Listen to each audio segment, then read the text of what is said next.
नमस्कार, स्वागत है झारखंड और देश दुनिया की बड़ी खबरों में। झारखंड में 1040 करोड़ नहीं हो सके खर्च, केंद्र ने रोकी इस साल की ग्रांट। झारखंड में 1040 करोड़ रुपए पंचायती राज संस्थाएं खर्च नहीं कर सकी हैं। इसके परिणाम स्वरूप केंद्र ने इस साल की ग्रांट रोक दी है। पिछले वर्ष 15वें वित्त आयोग से मिली राशि में से लगभग 1040 करोड़ पड़े रह गए। नतीजा यह हुआ कि आयोग ने इस साल के लिए ग्रांट रोक दी है। झारखंड में त्रिस्तरीय पंचायती राज व्यवस्था में जिला स्तर पर जिला परिषद, प्रखंड स्तर पर पंचायत समिति और सबसे निचले स्तर पर ग्राम पंचायतें कार्यरत हैं। विकास योजनाओं के लिए तीनों स्तर पर प्रति वर्ष राशि आवंटित की जाती है। सरकार के आंकड़ों के अनुसार बीते वित्तीय वर्ष में जिला परिषदों ने कुल ग्रांट का मात्र 11%, पंचायत समितियों ने 17% और ग्राम पंचायतों ने 27% ही खर्च किया है। झारखंड में अगले 2 सप्ताह में जमकर होगी बारिश। झारखंड में अगले 2 सप्ताह में मॉनसून एक्टिव हो जाएगा और पूरे झारखंड में जमकर बारिश होगी। इस दौरान मॉनसून के बादल पूरे झारखंड पर छाए रहेंगे और झारखंड के विभिन्न हिस्सों में बारिश होने की संभावना जताई गई है। वहीं झारखंड में मॉनसून 12 जुलाई के बाद 2-3 दिन थोड़ा धीमा होने के बाद फिर से जोर पकड़ सकता है। इससे झारखंड में बारिश में कमी की भरपाई होने की संभावना बढ़ गई है। यह बारिश झारखंड में खरीफ फसलों की खेती के लिए अनुकूल होगी। झारखंड में इस मॉनसून सीजन के दौरान बारिश में कमी का प्रतिशत 38% तक आ गया है। 12 जुलाई को नीति आयोग की टीम का झारखंड दौरा। मीडिया में आ रही खबरों को माने तो नीति आयोग की टीम 12 जुलाई को प्रोजेक्ट भवन में मीटिंग करेगी, जिसमें केंद्र प्रायोजित योजनाओं के स्थिति कैसी है इसको लेकर समीक्षा की जाएगी। नीति आयोग की टीम 11 जुलाई को झारखंड के दौरे पर आएगी और झारखंड में चल रही केंद्रीय योजनाओं की समीक्षा करेगी। खबरों को माने तो 12 जुलाई को झारखंड मंत्रालय में दिन के 12:30 बजे से केंद्रीय योजनाओं की समीक्षा झारखंड आए नीति आयोग की टीम करेगी। खबरों को माने तो झारखंड दौरे पर आ रही नीति आयोग की टीम क्षेत्र भ्रमण के साथ साथ झारखंड में केंद्र सरकार के द्वारा चलाई जा रही योजनाओं की समीक्षा के साथ इसमें आ रही दिक्कतों से अवगत होंगी। झारखंड में बगैर फार्मासिस्ट के दवा दुकान के मामले पर विवाद। झारखंड के मुख्यमंत्री श्री हेमंत सोरेन ने हाल ही में ऐलान किया था कि झारखंड में दवा दुकान खोलने के लिए फार्मासिस्ट की अनिवार्यता नहीं होगी। इस फैसले के विरोध में झारखंड के फार्मेसी कॉलेज के विद्यार्थियों और फार्मासिस्ट एसोसिएशन के सदस्यों ने गुरुवार को राजभवन के समक्ष विरोध प्रदर्शन किया।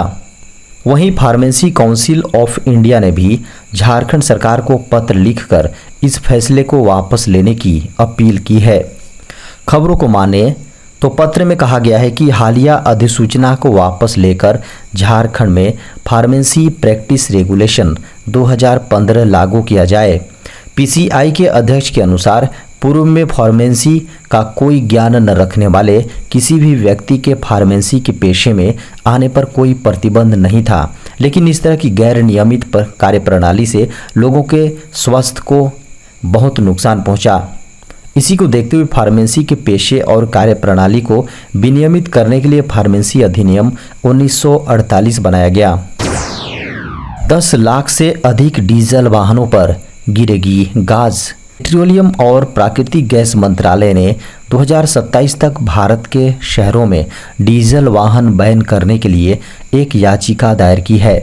यह देश के 10 लाख से भी अधिक डीजल कार वाहनों, जी हाँ, कार मालिकों के लिए संकेत है कि वो जल्द से जल्द इलेक्ट्रिक या अल्टरनेटिव फ्यूल की ओर बढ़े। डीजल वाहनों पर प्रतिबंध के साथ सरकार का लक्ष्य इलेक्ट्रिक वाहनों को बढ़ावा देना और फेम स्कीम का विस्तार करना है। सरकार के कार्बन जीरो लक्ष्यों को पूरा करने के लिए भी ये कदम उठाया जा सकता है।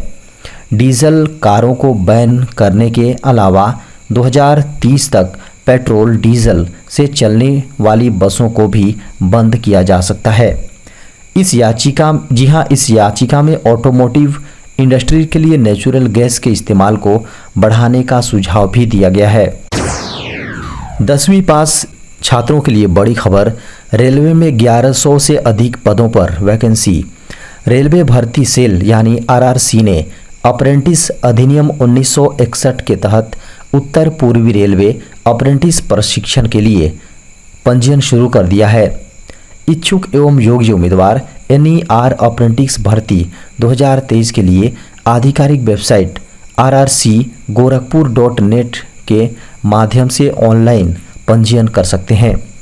आवेदन प्रक्रिया 3 जुलाई को शुरू हो गई है और 2 अगस्त 2023 को खत्म होगी।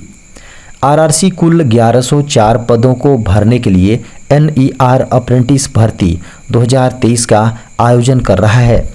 उम्मीदवार का चयन मेधा लिस्ट के आधार पर किया जाएगा, जो 10वीं कक्षा न्यूनतम 50% कुल अंकों के साथ और ITI परीक्षा दोनों में उम्मीदवारों द्वारा प्राप्त अंकों के औसत प्रतिशत को ध्यान में रखते हुए तैयार की जाएगी।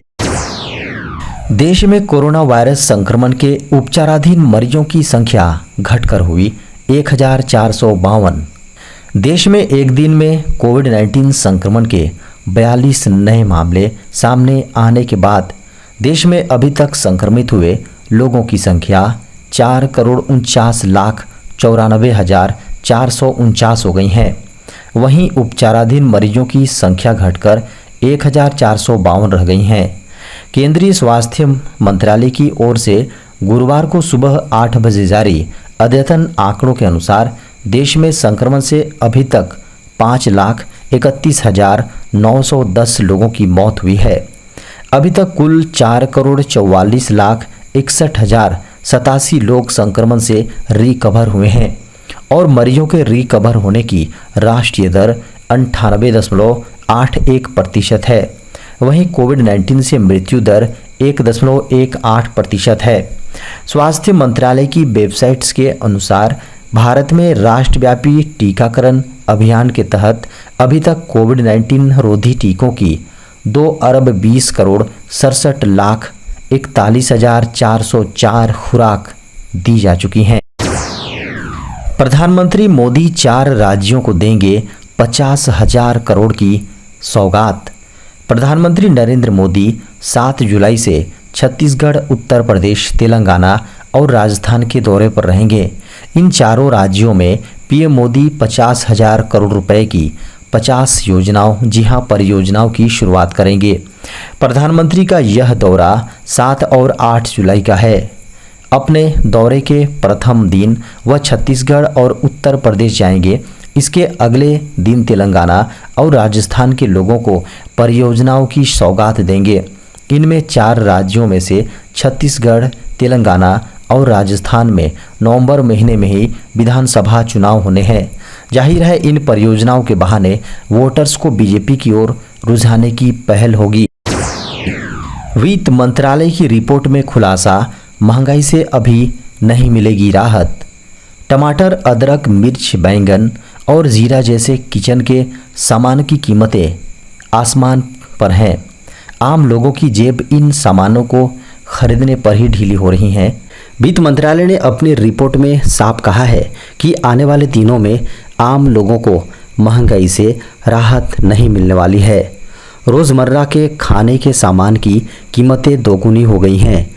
वित्त मंत्रालय ने इसका जिम्मेदार हीट वेव और बढ़ती गर्मी जैसे जियोग्राफिकल इफेक्ट्स को ठहराया है। खबरों को माने तो वित्त मंत्रालय ने अपनी एनुअल इकोनॉमिक रिव्यू में कहा कि होलसेल प्राइस इंडेक्स यानी WPI में लगातार कमी देखने को मिली है, जिसका असर रिटेल इन्फ्लेशन पर काफ़ी धीमी रफ्तार देखने को मिल रहा है। इसके अलावा अल नीनो प्रभाव भी देखने को मिल रहा है। इन्हीं कारणों के कारण से ग्राहकों की स्थिति और ख़राब होने की आशंका है। डेबिट क्रेडिट कार्ड के नियमों में बड़ा बदलाव। अब आप क्रेडिट और डेबिट कार्ड का इस्तेमाल कहीं भी कर सकते हैं। भारतीय रिजर्व बैंक ने कहा कि विशिष्ट नेटवर्क के लिए कार्ड जारी नहीं किए जाने चाहिए और सभी नेटवर्क को उनका उपयोग करने की अनुमति दी जानी चाहिए। इसको लेकर कार्ड के नियमों में बदलाव का प्रस्ताव किया गया है और इसे 1 अक्टूबर से लागू किया जा सकता है। आरबीआई ने इस प्रस्ताव पर जनता की राय मांगी है। रुपे कार्ड को बढ़ावा मिलेगा। रुपे कार्ड को बढ़ावा देने के लिए RBI credit card, debit card और प्रीपेड कार्ड को लेकर नए नियम लागू कर सकता है। इसकी मुख्य वजह यह है कि रुपे कार्ड की मास्टर, वीज़ा जैसे अग्रणी कार्ड नेटवर्क में एंट्री नहीं होती है। आरबीआई ने कहा कि वर्तमान में कार्ड नेटवर्क और कार्ड जारी करने वाली कंपनियां उपभोक्ताओं के हितों को पूरी तरह से ध्यान में नहीं रख रही हैं। कार्ड नेटवर्क की भूमिका व्यापारियों और कार्ड जारी करने वाली कंपनियों के बीच लेनदेन की सुविधा के लिए होनी चाहिए। किसी भी कार्ड नेटवर्क के लिए बुनियादी ढांचा बनाया जाना चाहिए जिसके लिए शुल्क एकत्र किया जाता है। कार्ड जारीकर्ता किसी एक नेटवर्क से जुड़े नहीं होने चाहिए ताकि अन्य कार्ड नेटवर्क के ग्राहक उनका उपयोग कर सके।